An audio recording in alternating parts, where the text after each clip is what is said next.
اسمه أحمد وفي الأرض اسمه محمد وعلى آله وصحبه وبعد.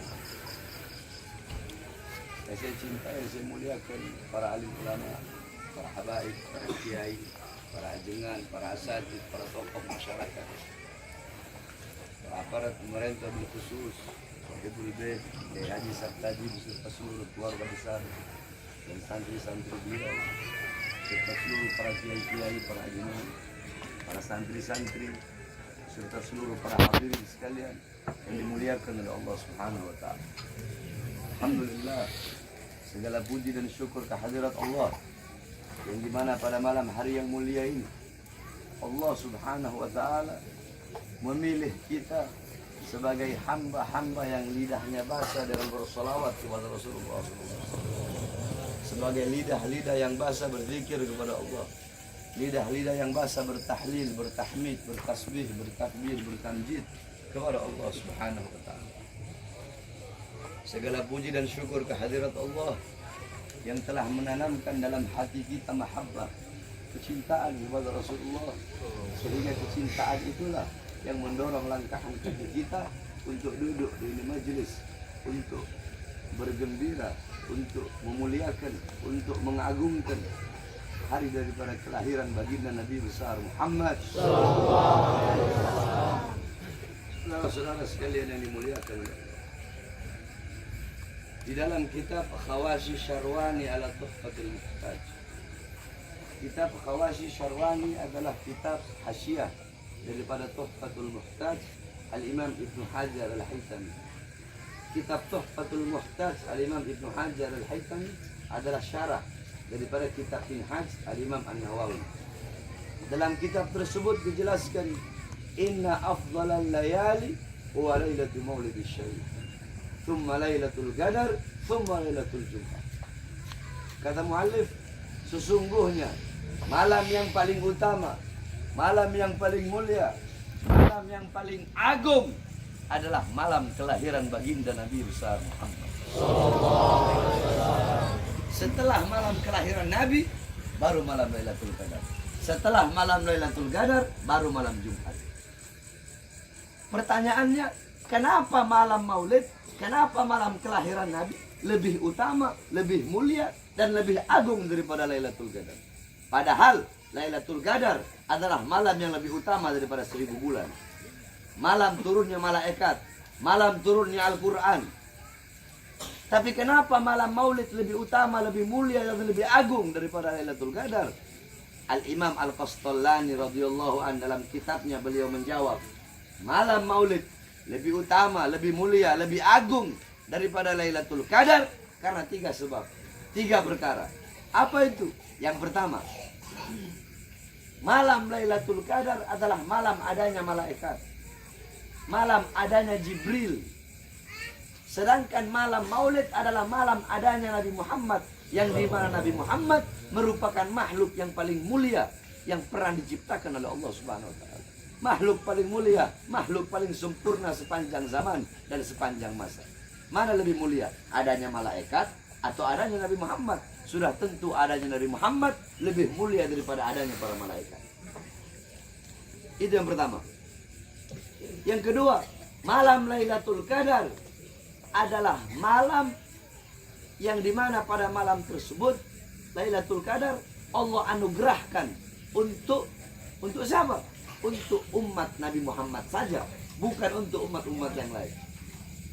Lailatul Qadar Allah anugerahkan untuk umat Nabi Muhammad, bukan untuk umat-umat yang lain. Sedangkan lahirnya Nabi, malam Maulid, kelahiran Nabi, adanya Nabi, bukan hanya untuk umat Nabi Muhammad saja, melainkan merupakan rahmat, anugerah Allah untuk seluruh alam semesta. Sebagaimana dalam Al-Quran, wa ma arsalnaka illa rahmatan lil alamin. Tidak aku utus engkau wahai Muhammad kecuali engkau adalah rahmat bagi seluruh alam semesta.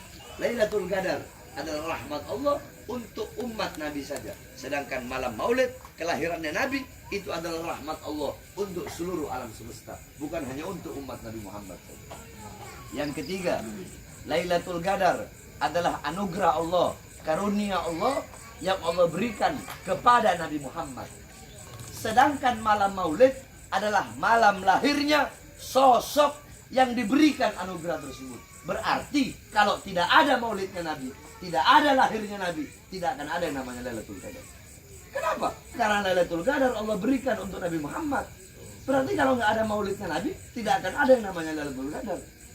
Bahkan Al-Imam Abu Ya Said Muhammad bin Alwi Al-Maliki, beliau pernah menukil perkataan syair daripada Al-Imam Said Muhammad Amin Gudbi. Qala Al-Imam Said Muhammad Amin Gudbi, ya Lailatul Itsnin madha safahat. Wahai malam Senin, apa yang telah menyapamu? Kau begitu mulia, kau begitu agung, kau begitu sempurna, wahai malam Senin. Ternyata kau menjadi mulia, kau menjadi agung, kau menjadi sempurna karena dari mula. Karena mula ada, asal mula ada hari-hari yang mulia dalam Islam. Kalau tidak ada lahirnya Nabi, tidak ada hari kelahiran Nabi, tidak akan ada hari-hari besar dalam Islam.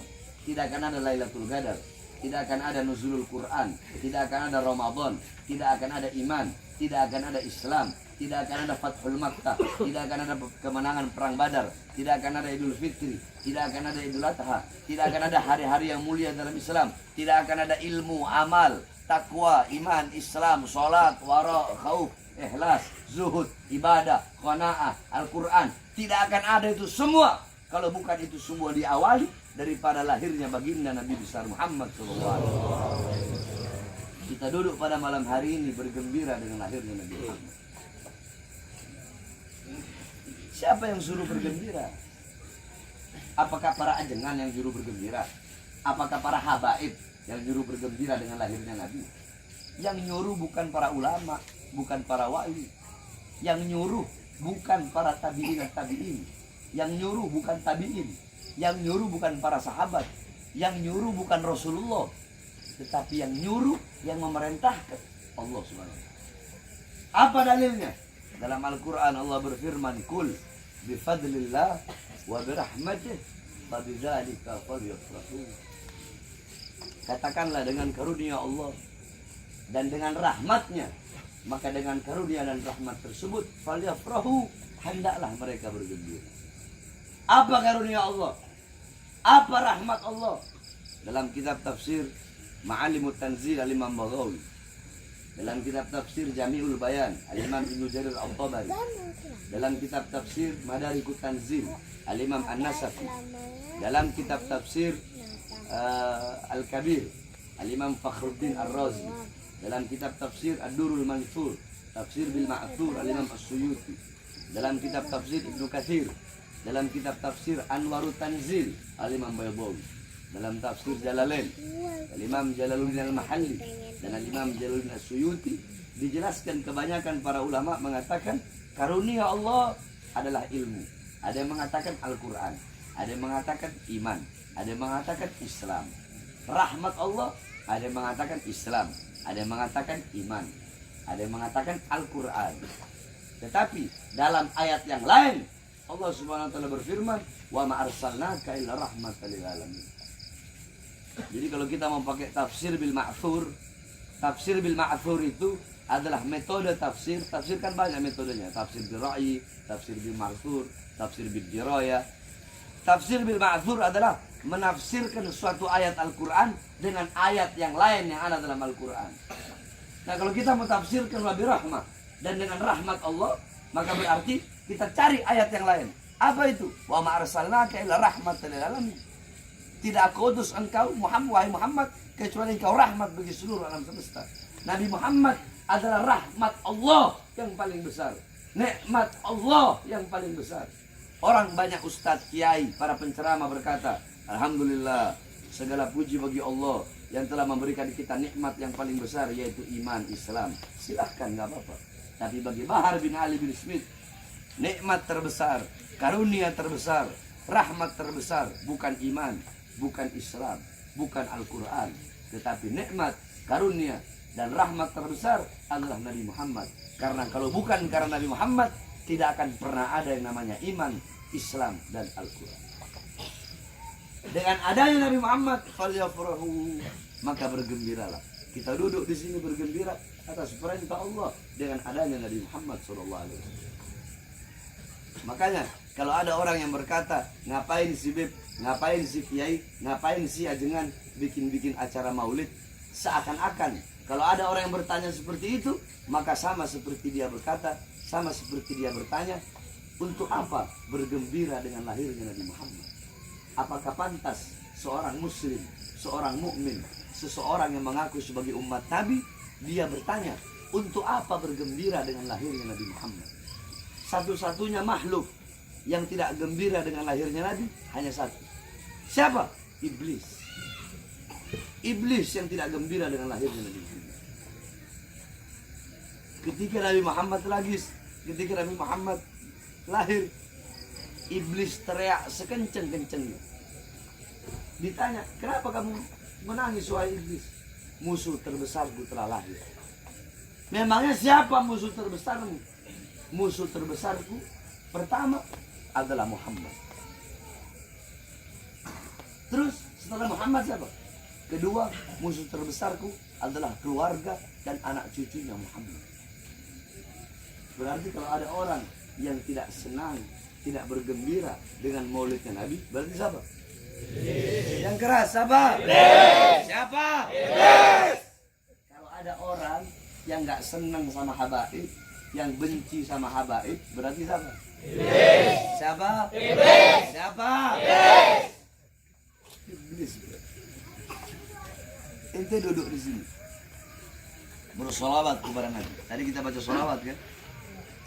Jangan ente orang pikir ente baca solawat, ente memuji Nabi, ente memuliakan Nabi, itu Nabi Muhammad yang bertambah mulia. Ente bersolawat, ente memuji Nabi, memuliakan Nabi, Nabi Muhammad tidak bertambah kemuliaannya. Ente tidak bersolawat, tidak memuji, tidak memuliakan, itu juga tidak akan mengurangi kemuliaan Nabi Muhammad. Sebab kemuliaan Nabi, walaupun lautan menjadi tinta, pohon jadi pena, dipakai untuk melukis kemuliaan Nabi, pohon jadi pena, lautan jadi tinta, tidak akan sanggup melukiskan kemuliaan dan kesempurnaan baginda Nabi besar. Ente memuliakan Nabi, bukan Nabi yang bertambah mulia, tapi ente yang menjadi mulia.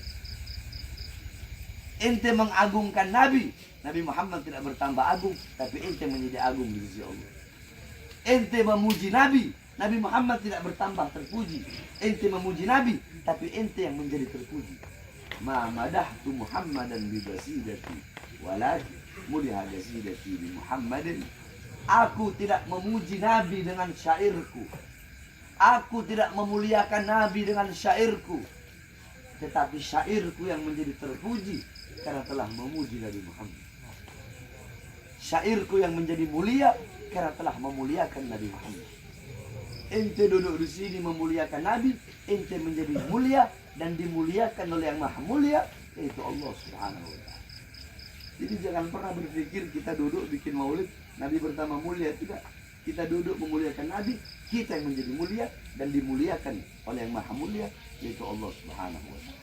Panjang kalau anda mau jelaskan tentang maulid Nabi Muhammad SAW. Intinya, pulang dari acara maulid, ambil intifa, ambil istifadah, ambil manfaat, ambil keutamaan daripada sirah Nabi Muhammad. Tadi sudah dibacakan maulid Syaraful Anam. Bagaimana sirah Nabi, ilmu Nabi, ajaran Nabi, akhlak Nabi, adabnya Nabi, waraknya Nabi, amar ma'rufnya Nabi, nahi mungkarnya Nabi. Jadi kalau mau ikut, ikuti semua. Jangan hanya ngikut akhlak Nabi, adab Nabi, tapi amar ma'ruf nahi mungkarnya Nabi ditinggalin. Sebaliknya, jangan cuma ngambil amar ma'ruf nahi mungkar jihadnya saja, tapi akhlaknya, adabnya, sopan santunnya ditinggalkan. Jangan. Ambil semua. Sebab banyak ulama-ulama sekarang ini. Ulama sekarang, penceramah sekarang, ada dua model. Yang pertama, dia jelaskan Nabi Muhammad akhlaknya luar biasa, rahmatan lil alamin, penuh dengan kasih sayang, adabnya Nabi, akhlaknya Nabi. Udah, cukup. Dia hanya jelaskan itu saja. Dia tidak jelaskan bagaimana amar ma'rufnya Nabi, nahi mungkarnya Nabi, keberaniannya Nabi, bagaimana marahnya Nabi ketika Islam dihina, ketika ada Nabi palsu. Dia tidak jelaskan itu. Sehingga umat tahu, oh Nabi itu cuma berakhlak, Nabi itu beradab, sopan santun. Sebaliknya, ada juga ulama yang kalau ceramah itu yang dibawa hanya keras-kerasnya saja. Nabi Muhammad berperang, Nabi Muhammad nahi mungkar, Nabi Muhammad bakar masjid Diror. Akhlak Nabi nggak dibawa, adab Nabi nggak dibawa, sopan santunnya Nabi nggak dibawa. Nah ini kan namanya nggak insaf, nggak tawasud, nggak tawazun. Jadi harus tawazun, harus tawasud. Bawa akhlak Nabi, bawa adab Nabi, bawa juga ketegasan Nabi. Paham? Jadi biar umat itu nggak berpikiran Nabi itu lembut aja, atau sebaliknya Nabi itu tegas saja. Jadi yang tegas, jangan menghilangkan kelembutan Nabi Muhammad. Jangan hilangkan akhlak dan adab Nabi Muhammad. Sebaliknya, mau bahas akhlak, mau bahas adab, mau bahas kelembutan, jangan pernah hilangkan ketegasan baginda Nabi besar Muhammad. Pulang dari sini, bawa itu semua. Ilmunya Nabi, akhlaknya Nabi, adabnya Nabi, lembutnya Nabi, tegasnya Nabi, amar ma'rufnya Nabi, nahi mungkarnya Nabi. Khususnya para anak-anak muda. Syubbanul yawm rijalul qad. Ini wasiatan. Syubbanul yawm rijalul qad. Pemuda-pemuda masa kini adalah pemimpin-pemimpin masa depan. Baik buruknya kita punya negara ke depan. Baik buruknya kita punya agama ke depan. Baik buruknya kita punya bangsa, kita punya rakyat ke depan, tergantung kalian para anak-anak muda. Karena anak-anak muda sekarang bakal menjadi pemimpin di masa depan. Pemimpin negara, pemimpin bangsa, dan pemimpin agama. Maka bagus rusaknya negara, bagus rusaknya bangsa, baik buruknya agama, pemegang-pemegang agama ke depan, tergantung anak-anak mudanya. Kalau anak-anak mudanya baik, taat, patuh, tunduk kepada Allah, anak-anak mudanya mengosongkan hati dari dunia, dari harta, dari pangkat, jabatan, tahta, kekuasaan, dari perkara-perkara yang membuat lalai kepada Allah, dari perkara-perkara yang membuat lupa kepada Allah, besok bangsa kita bakal baik, negara kita bakal baik, bakal dipegang oleh orang-orang yang baik, bakal dipegang oleh penguasa-penguasa yang baik, ulamanya, agamanya bakal dipegang oleh ulama-ulama yang lurus, bakal dipegang oleh ulama-ulama yang baik. Tapi kalau anak-anak muda zaman sekarang rusak, anak-anak mudanya narkoba, anak-anak mudanya mabok-mabokan, anak-anak mudanya nongkrong, anak-anak mudanya melacur, anak-anak mudanya berzina, besok bangsa kita bakal rusak. Besok negara kita bakal hancur, dipegang oleh orang-orang yang rusak, dan agama bakal dipegang oleh ulama-ulama yang su. Oleh karenanya, kalian wahai para pemuda-pemudi Islam, nah baik buruknya bangsa, baik buruknya agama ke depan berada di tangan kalian. Maka jadilah kalian pemuda-pemuda Nabi Muhammad, pemuda-pemuda yang memegang panji Rasulullah, pemuda-pemuda yang mengikuti ajaran Rasulullah, pemuda-pemuda yang dimana menjadi penyambung lidah Rasulullah, pemuda-pemuda yang menerima tongkat estafet perjuangan Rasulullah SAW. Jangan pernah capek, jangan pernah lelah di dalam menyampaikan kebenaran. Jangan pernah capek. Anak keluar masuk penjara, keluar masuk penjara.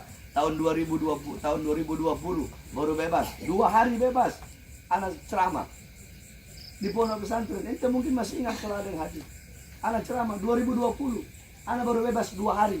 Anak ceramah. Apa isi ceramah? Waktu itu lagi coronanya. Anak bilang, "Hei Jokowi, rakyat kau kurung dalam rumah. Tidak kau kasih makan, tidak kau kasih uang, tidak kau kasih sembako. Kau mau bikin mati rakyat? Hei Jokowi, mal-mal asing buka, mal-mal milik asing buka, tapi warung-warung kecil kau suruh tutup. Warung-warung kecil milik pribumi kau suruh tutup. Hei Jokowi, berapa banyak pengangguran di Indonesia, tapi tenaga kerja di musim corona kau kirim terus dari asing." Habis sana ceramah, besoknya dibawa ke Nusa Kambangan. Anak tanya, ceramah itu bela siapa? Bela diri anak, bela keluarga anak, bela murid anak, atau bela rakyat? Rakyat. Yang keras. Rakyat. Siapa yang anak bela? Rakyat. Siapa yang anak bela? Rakyat. Udah, ditahan lagi 2 hari, baru bebas 2 hari. Keluar 2021 akhir. Bebas. Belum sampai 1 bulan, udah masuk penjara. Kenapa? Karena anak bahas 6 laskar. 6 laskar yang wafat, 6 laskar yang tewas, dibantai. Anak masuk. Anak tanya, anak masuk penjara, ceramah, membahas 6 laskar, mengharapkan keadilan. Apakah 6 laskar itu Apakah mereka bukan rakyat? Apakah mereka bukan pribumi? Apakah mereka bukan bagian dari Indonesia? Apakah mereka bukan bagian dari bangsa dan rakyat Indonesia? Mereka rakyat apa bukan? Rakyat apa bukan? Rakyat apa bukan? Berarti anak masuk penjara siapa yang bela? Siapa yang bela? Siapa yang bela? Yang anak sampaikan kebenaran apa bukan? Kebenaran apa bukan? Makanya kalian para anak-anak muda Islam, jangan pernah takut untuk menyampaikan kebenaran. Laumata lain, walaupun seluruh dunia, walaupun seluruh alam semesta harus mencaci makimu, membencimu, jangan pernah engkau capek dan lelah untuk menyampaikan kebenaran. Jangan pernah engkau takut di dalam menyampaikannya hak itu hak dan yang batil itu batil. Sampaikan kepada mereka, para pengkhianat-pengkhianat bangsa, para koruptor-koruptor, para pejabat-pejabat yang suka membuat kebijakan-kebijakan yang menyengsarakan rakyat, kebijakan-kebijakan yang membuat rakyat susah. Sekarang BBM naik, anak tanya, itu kebijakan pejabat, kebijakan pemerintah. Kalian merasakan susah atau tidak? Susah. Jawab yang keras. Susah. Jawab yang jujur. Susah. Susah apa tidak? Susah. Oleh karenanya anak-anak muda Islam, para pemuda-pemudi kalian semua harus bangkit. Sampaikan kebenaran. Jangan pernah takut. Sampaikan kepada mereka. Ana Bahar bin Smith. Sampai sekarang ana nggak pernah. Tidak ada kata kapok. Tidak ada kata capek. Tetap ana sampaikan kebenaran. Tetap ana akan lawan kezaliman, kemungkaran dan ketidakadilan. Sekalipun tubuh ana harus dicincang-cincang. Sekalipun tubuh ana lau tani irban. Sekalipun tubuh Bahar bin Smith harus dipotong-potong, harus dicincang-cincang. Jangankan cuma di penjara, jangankan cuma di penjara, jangankan cuma dibunuh. Sekalipun badan saya harus dipotong-potong, dicincang-cincang agar saya berhenti untuk menyampaikan kebenaran, agar saya bungkam, agar saya diam, tidak melawan kezaliman. Demi Allah, semakin dipotong-potong, semakin dicincang-cincang, maka Bahar bin Smith akan semakin menyampaikan kebenaran sampai titik darah. Makanya anak-anak muda yang hadir di sini saya tanya semuanya, siap bela Islam? Siap. Siap bela Islam? Siap. Siap bela bangsa? Siap. Siap bela agama? Siap. Siap bela Indonesia? Siap. Allahu Akbar. Allahu Akbar. Siap sampaikan kebenaran? Siap. Siap sampaikan kebenaran? Siap. Walaupun di penjara siap? Siap. Walaupun harus mati siap? Siap. Allahu Akbar. Allahu Akbar. Sekarang ngomong siap di penjara, ampun kamu. Ampun Pak, abdi ente salah Pak. Iya di Bahar Pak. Buhun apa buhun? Man, bukan apa bahasa Sundanya bukan? Lain. Hah? Lain Abdi Pak, lain. Lain aing. Abdi Pak drama. Paham? Sampaikan kebenaran. Ya. Pulang dari sini bawa manfaat, bawa ilmunya Nabi, amalnya Nabi, amar ma'ruf nahi mungkar, khususnya bawa akhlak, ilmu dan adab baginda Nabi besar Muhammad. Ini saja yang saya sampaikan. Saya masih ada 4 tempat lagi. Ya, doakan mudah-mudahan sehat. Insya Allah kita ketemu lagi. Insya orang. Ini di sini.